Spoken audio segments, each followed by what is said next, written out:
দক্ষিণ বিধানসভার অন্তর্গত রাজপুর সোনারপুর পৌরসভা 9 নম্বর ওয়ার্ডের সাহেবপাড়া রামকৃষ্ণ সরণি দিনের আলোয় চলছে বেআইনি পুকুর ভরাট, যেখানে মুখ্যমন্ত্রী মমতা বন্দ্যোপাধ্যায় স্পষ্ট ঘোষণা করেছেন কোনো জলাশয় ভরাট করা যাবে না এবং রাজ্য জুড়ে চলছে জল ধরো জল ভরো প্রকল্প।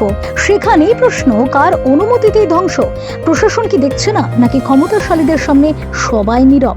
এলাকাবাসীর দাবি অবিলম্বে কাজ বন্ধ হোক, দোষীদের বিরুদ্ধে কড়া ব্যবস্থা নেওয়া হোক। ব্যুরো রিপোর্ট, সোনারপুর বার্তা।